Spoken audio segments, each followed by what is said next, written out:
1967 வந்த ஒரு திரைப்படம் பேசும் தெய்வம். இந்த படத்தில் திரு வாலி அவர்கள் எழுதின ஒரு பாடல் மிக புகழ்பெற்றது. எளிமையான வரிகளில் எழுதின பாடல், ஆனால் மிகப்பெரிய வெற்றியை பெற்ற பாடல். காட்சி அமைப்பும் எளிமையாக இருக்கும்.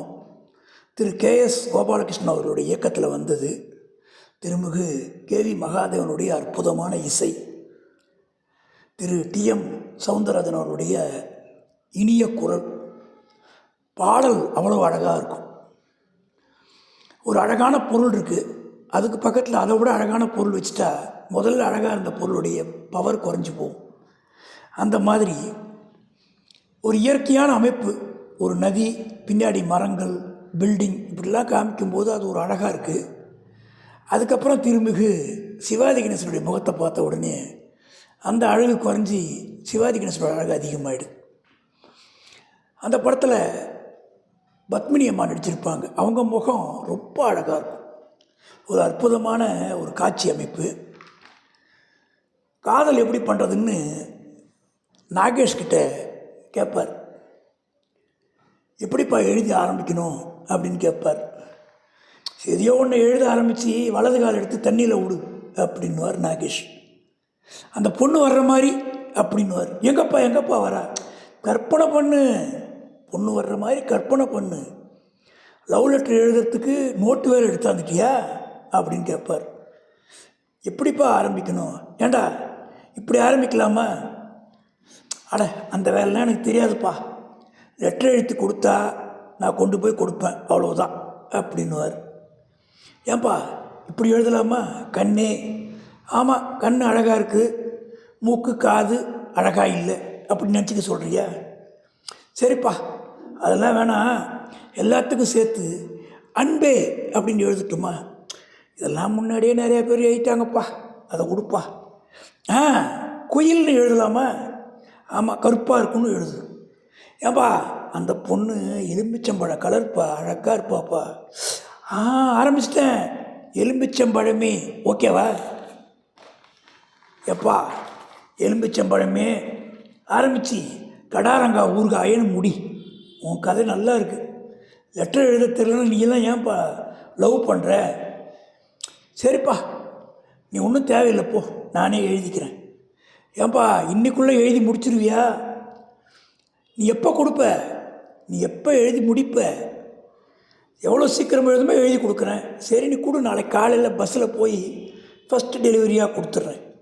ஹை நகத்தை கடிக்கிறான்பா, எழுதிடுவான் போல் தெரியுதுப்பா அப்படின்னு ஒரு கதாநாயகனும் ஒரு நகைச்சுவை நடிகரும் பேசிக்கிறாங்க.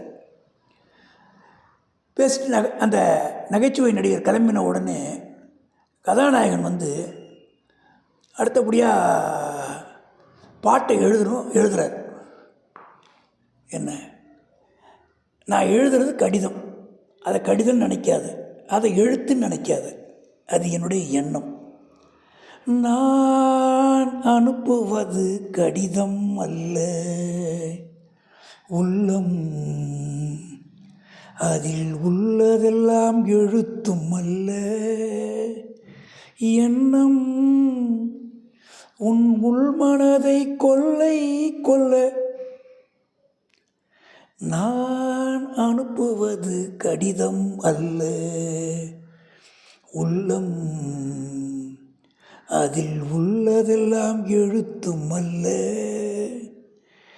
எண்ணம் உன் உள்மனதை கொள்ளை கொள்ள, நான் அனுப்புவது கடிதம் அல்ல.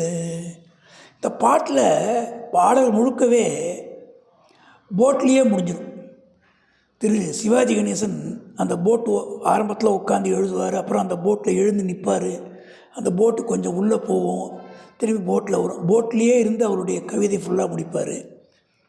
அந்த கதாநாயகி அவங்க வீட்டில் படுத்திருப்பாங்க, அந்த முகத்தை காமிக்கும்போது அவ்வளோ அழகாக இருக்கும். அப்புறம் அவங்க காலை வந்து அசைச்சி காமிச்சிட்டு இறங்கி வந்து ஒரு சிலையை பார்ப்பாங்க, அப்போ காதில் அவங்க நினச்சி பார்க்குற மாதிரி கொண்டு வருவாங்க. ஒரு அழகான வரிகளை எளிமையாக எடுத்து இவ்வளவு சிறப்பாக பண்ணதை வந்து பாராட்டணும். அதுக்கப்புறமா சொல்லுவார், யாருக்கு யார் கடிதம் எழுதுகிறாங்கன்னு.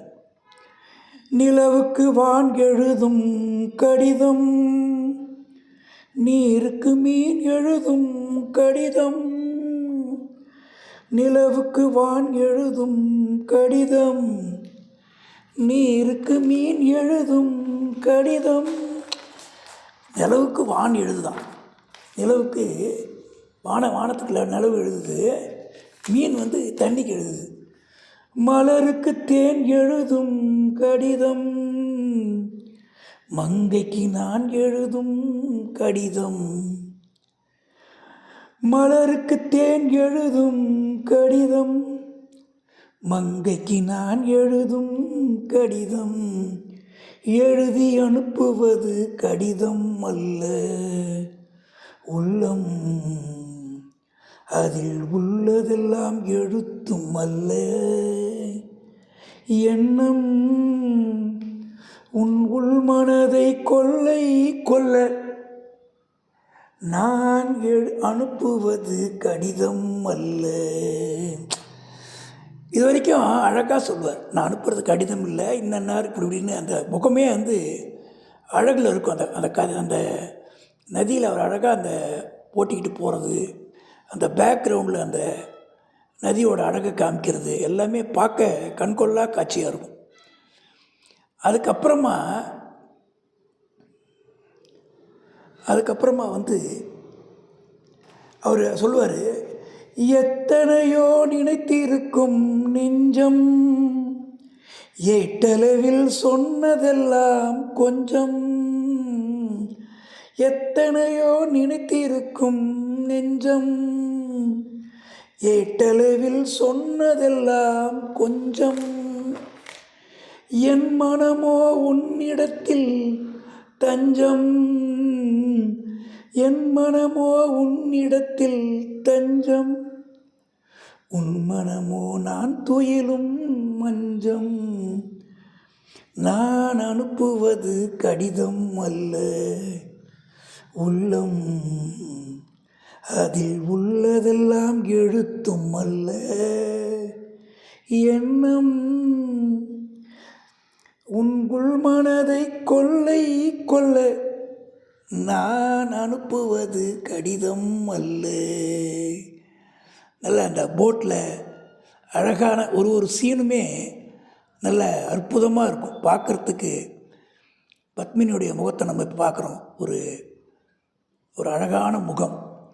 அந்த ஒன்றுமே அந்த பாடல் முழுக்கவே அழகாக இருக்கும். அந்த பாடலுடைய ஒரு இடமும் பார்க்குறதுக்கு ஒரு இடத்துல நின்றுக்கிட்டு பாடுறது.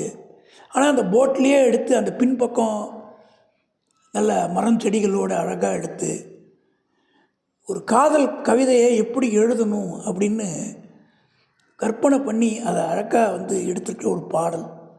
நல்லா கேட்டு ரசிக்க முடியும். அந்த மாதிரி ஒரு நல்ல இனிமையான ஒரு பாடல். நன்றி.